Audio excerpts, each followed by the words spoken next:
மக்கள் அனைவருக்கும் நாங்கள் மீண்டும் மீண்டும் நன்றியை தெரிவித்துக் கொள்கின்றோம். கடந்த 6/7/2024 அன்று நமது தமிழக பாரதிய ஜனதா கட்சியினுடைய மாநில தலைவரும் மக்களின் முதல்வரும் வருங்கால தமிழக முதலமைச்சருமாகிய திரு அண்ணாமலை IPS அவர்கள் தலைமையில் நடைபெற்ற மாநில செயற்குழு கூட்டத்தில் நிறைவேற்றப்பட்ட 7 தீர்மானங்களை பற்றி இப்பகுதி பொதுமக்கள் அனைவருக்கும் திருமுனை பிரச்சாரம் வாயிலாக நாங்கள் பயணம் மேற்கொண்டுள்ளோம். இந்த பிரச்சார பயணத்திற்கு நமது நாமக்கல் ஒன்றிய தலைவர் திரு ஐயா பழனியாண்டி ஐயா அவர்கள் தலைமையேற்று நடத்தி கொண்டிருக்கின்றார்கள். நமது மாவட்ட தலைவர் திரு MP சத்தியமூர்த்தி அண்ணன் அவருடைய வழிகாட்டுதலின்படியும் அவர்களுடைய ஆலோசனையின்படியும் இங்கே இந்த திருமுனை பிரச்சாரமானது நடைபெற்று கொண்டிருக்கின்றது. இப்போது அந்த 7 தீர்மானங்களை பற்றி நமது நாமக்கல் பாஜக ஒன்றிய தலைவர் திரு ஐயா பழனியாண்டி ஐயா அவர்கள் தீர்மானத்தை வாசிப்பார்கள். பாரதிய ஜனதா கட்சியின் தமிழ்நாடு மாநில செயற்குழு கூட்டம் 6/7/2024 போட்ட தீர்மானங்கள். தீர்மானம் 1. பாரதிய பிரதமருக்கு வாழ்த்து.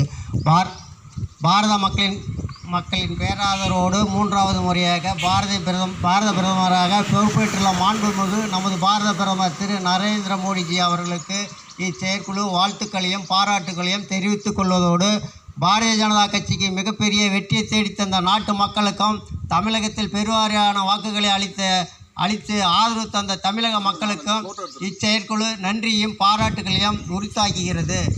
அத்துடன் மத்திய அமைச்சரவையில் தமிழக பாரதிய ஜனதா கட்சியின் முன்னாள் தலைவர் மாண்புமிகு டாக்டர் எல் முருகன் அவர்களுக்கு மீண்டும் இடமளித்து தமிழகத்துக்கு பிரதிநிதித்துவம் தந்து பெருமை சேர்த்ததற்கு இச்செயற்குழு பாரத பிரதமர் அவர்களுக்கு நன்றியும் வணக்கத்தையும் தெரிவித்துக் கொள்கிறது. தீர்மானம் 2. கள்ளக்குறிச்சி மாவட்டத்தில் கள்ளச்சாராயம் குடித்து 67 பேர் இதுவரை உயிரிழந்துள்ளார்கள். மேலும் 20 பேர் பார்வையை இழந்துள்ளனர். மேலும் 15க்கு மேற்பட்டவர்கள் கவலைக்கிடமாக ஆபத்தான நிலையில் உள்ளனர். சில குடும்பங்கள் தாய் தந்தை இருவரையும் இழந்த குழந்தைகள் அனாதையாய் நிற்கின்றனர். விஷ கள்ளச்சாராயத்தால் பாதிக்கப்பட்டவர்கள் பெரும்பாலானோர் பட்டியல் வகுப்பை சேர்ந்தவர்கள் என வருத்தத்தக்கது.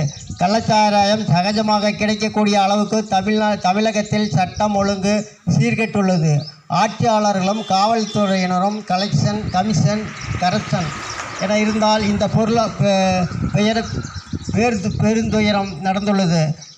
திராவிட முன்னேற்ற கழக சட்டமன்ற உறுப்பினர்கள் 2 பேர் சட்டவிரோத சாராய விற்பனைக்கு துணையாக இருக்கிறார்கள். எனவே கள்ளச்சாராய விற்பனையை தடுக்க தவறிய திறனற்ற திராவிட முன்னேற்ற கழக அரசை இச்செயற்குழு வன்மையாக கண்டிப்பதுடன் இந்த துயரமான உயிரிழப்புக்கு காரணமான சமூக விரோதிகளை அடையாளம் காணவும்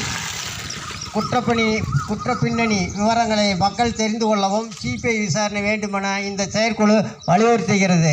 மேலும் இதற்கான தார்மீக பொறுப்பேற்று மதுவிலக்கு மற்றும் ஆயத்தீர்வைத்துறை அமைச்சர் மாண்புமிகு திரு முத்துசாமி அவர்கள் உடனடியாக பதவி விலக அல்லது பதவி நீக்கம் செய்யப்பட வேண்டுமென இந்த மாநில செயற்குழுவில் தீர்மானம் ஒருமனதாக நிறைவேற்றப்படுகிறது. இதுவரை பாதிக்கப்பட்ட குடும்பங்களை சந்தித்து ஆறுதல் கூட சொல்லாத தமிழக முதலமைச்சர் அவர்களுக்கு இந்த செயற்குழு கண்டிக்கிறது.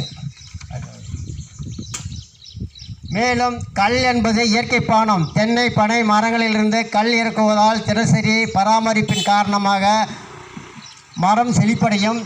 கல் அருந்துபவர்கள் ஆரோக்கியத்துக்கு எந்த கேடும் விளைவிக்காது குறைந்த விலையில் கிடைக்கும் பானம் இது. தன் மூலம் தென்னை பனை விவசாயிகளுக்கு நிரந்தர வருவாய் கிடைக்கும். கல்லறைக்கு விற்பதால் பல நன்மைகள் உண்டு. அரசுக்கும் வருவாய் கிடைக்கும். கிராம பொருளாதாரம் மேம்படும். எனவே கள்ளச்சாராயம் முற்றிலும் ஒழிக்கப்படுவதற்கும் ஆல்கஹால் கலந்த டாஸ்மாக் சரக்குகளை மிகப்பெரிய கேடுகளிலிருந்து மக்களுக்கு பாதிப்பை குறைப்பதற்கும் தமிழக அரசு கல் இருக்கை விற்பனை செய்திட அனுமதிக்க வேண்டுமென இச்செயற்குழு வற்புறுத்தி கேட்டுக்கொள்கிறது. தீர்மானம் 3. முல்லை பெரியாறில் புதிய அணை கட்ட முயற்சிக்கும் கேரள காவிரியின் குறுக்கே மேகதாது அணை கட்ட முயற்சிக்கும் கர்நாடக சிலந்தி ஆறு பாலாறு ஆகியவற்றின் குறுக்கே அணை கட்டும் அண்டை மாநிலங்கள் தமிழகத்தின் விவசாயம் மற்றும் குடிநீர் ஆதாரங்களை ஒழிக்கும் விதமாக செயல்படும் அண்டை மாநில அரசுகளின் மக்கள் விரோத போக்கை தீவிரமாக கண்டிக்க வேண்டிய திராவிட முன்னேற்ற கழக அரசு வேடிக்கை பார்த்து கொண்டிருக்கிறது. தமிழக விவசாயிகள் மிகவும் ஆபத்தான சூழலை எதிர்நோக்கி கொண்டிருக்கிறார்கள். மாநிலத்தின் உரிமையை நிறுத்த வேண்டிய திராவிட முன்னேற்ற கழக அரசு பிரச்சனைகளை திசை திருப்புவதையே குறியாக இருக்கிறது. அனைத்து அணைக்கட்டுகளும் தூர்வாரப்படாத காரணத்தால் முழுமையாக தண்ணீர் தேக்கி வைக்கப்படாமல் வீணாகிறது.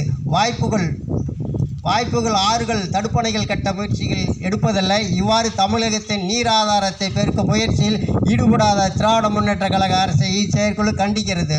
அத்திக்கடவு அவிநாசி கூட்டு குடிநீர் திட்ட பணிகளில் சுணக்கம், முக்கிய ஆறுகளில் தடுப்பணைகள் கட்டப்படாமல் இருத்தல், மேகதாது அணை கட்டுவோம் என்று தங்கள் கூட்டணி கட்சி காங்கிரஸ் ஆட்சி நடக்கும் கர்நாடகத்தை தட்டி கேட்க திராணி இல்லாமல் இருத்தல் என ஆளும் தமிழக அரசின் அவலத்தால் அல்லுறுவது வஞ்சிக்கப்படுகிறது. தமிழக விவசாயிகள் தான் அத்துடன் இப்போது முல்லை பெரியாறு தண்ணீர் மட்டுமே எதிர்பார்த்து தேனி, திண்டுக்கல், மதுரை, சிவகங்கை, ராமநாதபுரம் மாவட்ட மக்கள் வாழ்ந்து வருகிறார்கள். இப்பகுதியில் விவசாய ஆற்றுப்பாசனம் 100% முல்லை பெரியாறு மட்டுமே நம்பியிருக்கிறது. இந்நிலையில் முல்லை பெரியாறில் புதிய அணை கட்டுவோம் என்று கூறி வரும் கேரள அரசின் அடாவடித்தனத்தை கண்டிப்பதோடு அதை வேடிக்கை பார்க்கும் திராவிட முன்னேற்ற கழக அரசின் மெத்தன போக்கை செயற்குழு வன்மையாக கண்டிக்கிறது.